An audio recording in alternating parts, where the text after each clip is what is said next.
저희는 그 성탄절 예배 2팀, 저희 예배팀 2팀의 슬로건은 성육신하신 예수님을 기억합니다. 경배합니다. 그리고 다시 오실 예수님을 기대합니다로 정해보았습니다. 우리 그 설날이 이제 곧 다가오죠. 몇 달 뒤면 2025년 그 신정이 1월 1일이죠. 다 아시죠? 구정은 며칠일까요? 1월 29일이에요. 그런데 이제 우리 크리스찬들의 새해 설날은 세 가지가 있거든요. 교회력으로 본 우리 크리스찬들의 2025년 새해 첫날은 며칠일까요? 아세요? 자, 힌트 드릴게요.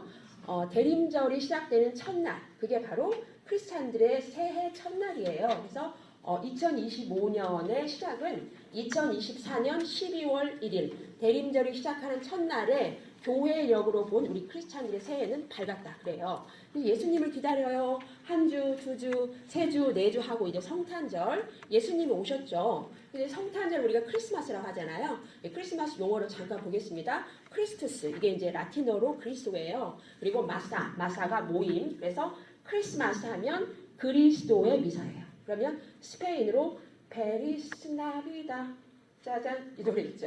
자, 이게 뭐냐면 페리스가 행복한이에요. 행복한 그리스도의 미사. 메리 크리스마스는 뭘까요?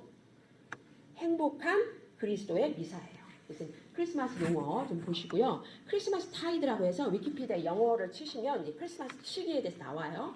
왜냐면 우리 카톨릭 처치, 그리고 루터란 처치, 그 다음에 앵글리칸 처치, 성공회, 그 다음에 메소디스트, 감리교, 그리고 이제 올서닥스 처치들이 크리스마스 타이드를 지켜요. 근데 그 시작을 어떻게 지키냐면 25일이 아니라 24일 at sunset이에요. 해가 지는 또는 그 땅거미가 지는 그때 이제 24일 저녁에 크리스마스 타이드가 시작돼요. 그래서 쭉 가면 몇 시간 뒤면 성야죠, 성야. 한밤중이 되는 거예요. 그 한밤중에 그 컬미네이션을 지나서 25일로 넘어가잖아요. 그럼 25일 한밤중, 26일, 27일, 28일, 29일, 30일, 31일, 1, 2, 3, 4, 5일 한밤중이에요. 이게 크리스마스 타이드로는 더 12th night이에요. 12번째 밤에 이때가 뭐냐면 주님이 오셨죠. 주현절. 주님이 공식적으로 나타나신 날. 예수님의 신성이 현현된 날. 그렇게 되거든요. 그래서 주현, 공현, 신현 그래요. 이거를 보통 1월 6일이라고 잡습니다. 그래서 이제 서방교회에서는 동방박사가 예수님에게 온 그때를 주현절이다. 동방교회에서는 예수님이 세례 요한에게 세례를 받으시고 공생애를 시작해서 공식적으로 나타나셨다는 주현절을 보거든요. 주현절이 와서 주현절 후 첫째 주, 둘째 주 하고 이제 제 수요일 다음번 발표하실 부활절까지 가죠. 그리고 성금요일 하고 예수님이 부활 승천하셨어요. 부활절이죠. 그리고 부활절부터 시작해요. 이날부터 시작해서 50일째 되는 날 성령님을 기다려요 하고 뭐가 오냐면 성령 강림 주일이 되는 거예요. 그리고 성령 강림 주일로 첫째 주일은 이제 성령님까지 오셨잖아요. 그러니까 삼위일체가 다 된 거예요.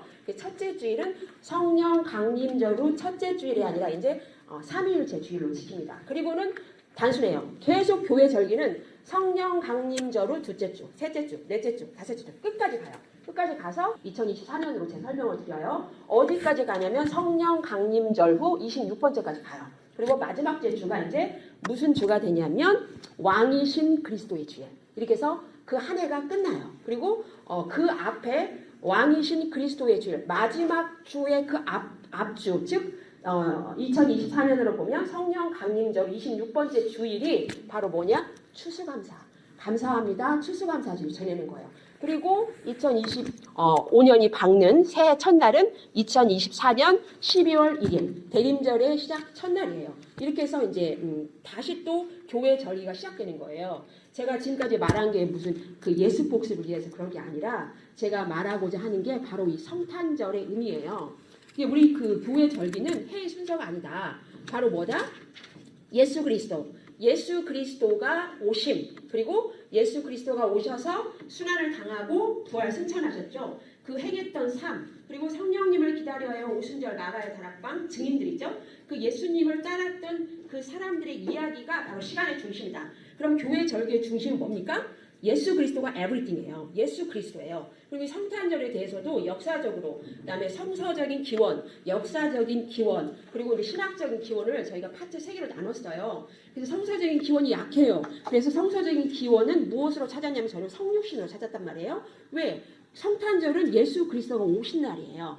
그리고 이제 역사적인 기원도 저희가 알아봐야 되잖아요. 그 역사적인 기원은 있고요. 그 다음에 제일 중요한 건 신학적인 의미예요. 신학적인 기원, 그 의미, 진정한 의미, 그리고 성서적인 근거와 그 이유, 그리고 그 가장 중요한 우리가 성탄절을 정말 지켜야만 되는 그 의, 이거에 대한 신학적인 그런 고찰은 저하고 조금 많이 했습니다. 그래서 저희들은 이제 이런 것을 예배의 어떤 그 의도와 기획 의도를 가지고 갔어요. 이거는 이제 빌립보서 말씀인데요. 이 안에 사실은 성탄절 의미가 다 들어 있습니다. 성탄절은 성육신이죠. 그러면 성육신이 뭡니까? 성육신은 우리 기독교의 가장 센트럴 도그마예요. 가장 중심이 되는 교리이고 신조죠. 그죠? 이게 325년 니케아 공의회에서 이게 확립된 교리인가요? 그거 아니잖아요. 이거는 그 예수 그리스도와 함께 살았던 그 증인들, 그리고 사도들, 그 시대의 초대교회 성도들, 그들은 예수님과 함께 살았어요. 예수님의 부활을 목격했어요. 그리고 예수님의 성육신을 봤죠. 그리고 성령님의 오순절 마가의 다락방 삼위일체의 모든 그런 기본 교리를 가지고 초대교회는 그렇게 신앙과 신학을 갖추고 갔어요.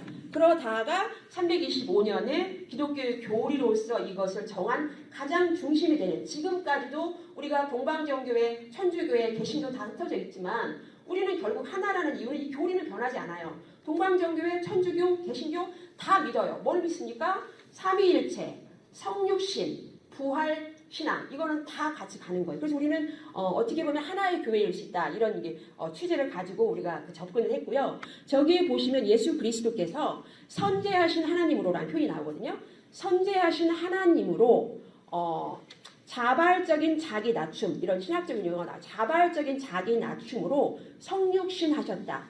선재하신 하나님으로 자발적인 십자가의 자기 헌신으로 성육신 하셨다. 그래서 그 성육신 하신 예수 그리스도가 고난을 받으시고 부활로 예수의 영광으로 다시 상승하셨다. 하강하셨으나 상승하셨다. 그럼 신학적으로 그러거든요.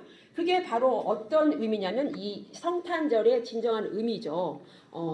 선지하신 하나님이신 예수 그리스도가 성육신한 그 성육신의 그 교리와 그 신조를, 기독교의 본질적인 그 교리를 우리가 믿냐 그 말이에요. 그럼 이 성탄절의 의미가 얼마나 중요한지를 알겠죠. 그래서 이 성탄절에 우리가 예배를 기획하고 예배를 열고, 그리고 성도들에게 우리가 진정성을 가지고 신학적으로 그리고 교리적으로 끌어가야 될 그 중심의 그 사상이 뭐냐면 성육신이다.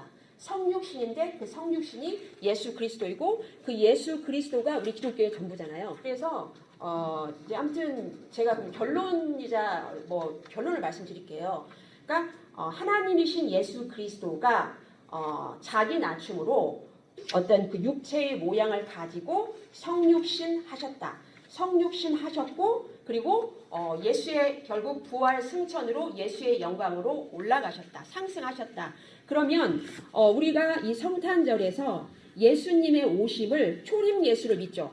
초림 예수를 믿고 또 우리가 다시 오실 예수님을 기대한단 말이에요. 그럼 우리는 이 성탄절을 맞이할 때 종말론적인 시간 안에서 그 성육신이라는 사건을 우리가 바라봐야 된다는 거죠. 그러니까 종말에 있을 하나님 나라의 모형을 이 십자가와 예수 그리스도의 성육신으로 선취시켰다 그러거든요. 그래서 우리는 그 성육신을 정말 이 종말론적인 시각 안에서 내가 오신 예수님을 기억해요, 기념해요, 나를 구원해 주신 예수님께 감사와 경배를 드려요, 그리고 다시 오실 예수님을 기다려요. 이러한 어떤 그 종말론적인 시각 안에서 성육신이 온전히 내 안에 들어오는 거. 그리고 내가 그걸 온전히 믿어야 돼요. 온전히 믿고, 그리고 내 입술로 시인해서 예수 그리스도를, 지금 저게 11절이죠. 예수 그리스도를 주라 시인하여서 내가 구원받은 기쁨을 경배하고 감사하고, 그리고 하나님으로서는 영광을 받는다. 예수의 영광으로. 그 낮아지심은 결국 부활의 영광으로 올라가는 이러한 전체적인 기독교 전반적인 가장 중요한 이 교리가 성육신에 대한 것이 바로 그 성탄절이에요. 성탄절. 그래서 뭐 역사적인 그 기원과 사건들을 보면 로마의 뭐 태양신의 뭐 그런 그 풍습이 있다. 이런 것들도 있어요. 그런 것들이 물론 중요하지만 그거에 몰입되지 마시고 잡히지 마시고 신학적인 그리고 성경적인 크리스마스에 대한 건 없지만 성육신에 대한 구약에서의 언급 그리고 뭐 신약에서는 고린도전서 13장 고린도후서죠. 13장 14절 같은 경우에는 정확하게 나와요. 성부 하나님, 성자 하나님, 성령 하나님 정확하게 구분돼서 나오죠. 요한복음도 마찬가지고 이런 삼위일체에 대한 신앙 이게 바로 우리 그 성탄절에서 신학적인 성경적인 근거가 되고요. 그 다음에 이제 저희가 그 성만찬을 준비를 했습니다. 근데 성만찬을 준비를 할 때 저희가 이제 그 개신교 개혁주의에서 우리는 프레스비테리안 처치 장로교회잖아요.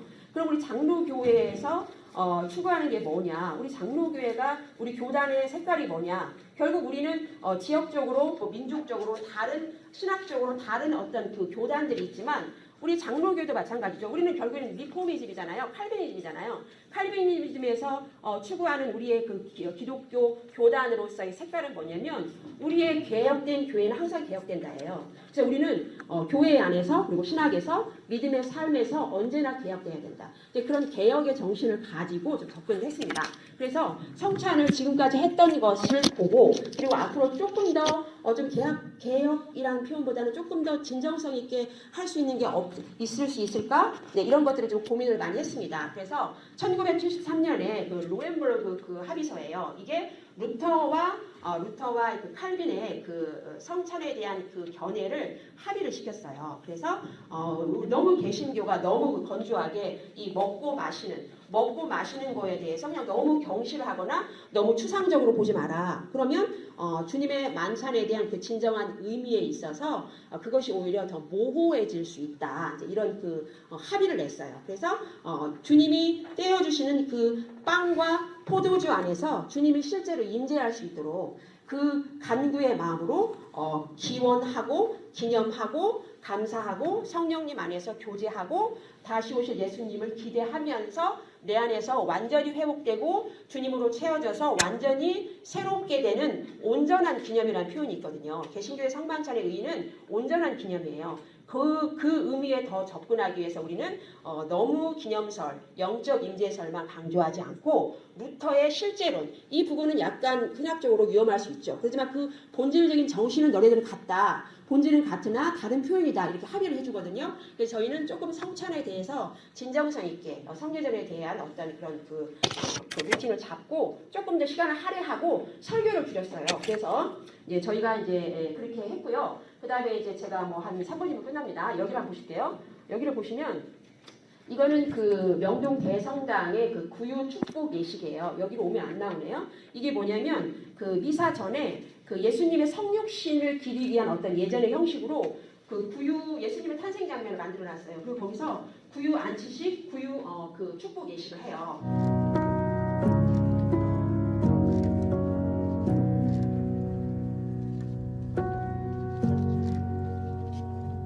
이거는 이제 그 웨스트민스터 수도원이거든요. 이것도 지금 안 나오네요. 그 유튜브에 나오는데요. 자, 그래서 이것도 보시면은 그 이제 제가 파일을 보내는데 클릭하시면 돼요. 이것도 뭐냐면 전 성도가 같이 찬양해요. 같이 막 찬양을 하고 성가대가 쫙 이렇게 입장을 합니다. 입장을 하고 이 제단 앞에 그 예수 그리스도의 탄생 장면이 상당히 큰 규모로 있어요. 그리고 여기에서 와서 중간에 찬양의 중간에 여기에서 그 구유 축복식을 해요. 그리고 찬양은 계속 이어져요. 중간에 하고 이것이 계속 순행해요. 이러한 그 성공회 그리고 천주교의 그 행사들이 있는데 이거는 나오네요. 이거는 또 뭐냐면 그 개신교죠. 개신교에서 여기에서 그 연세중앙교회 그 성탄 그 예배인데 이거는 좀 감명 깊은 게 뭐냐면 전 성도가 앉아서 보는 칸타타가 아니에요. 다 참여해서 주를 찬양해요. 이게 너무나 웅장하고 너무나 감명적이죠. 전 성도가 마치 천국에서 예수님을 찬양하는 것처럼 누구나 사는 거예요. 자.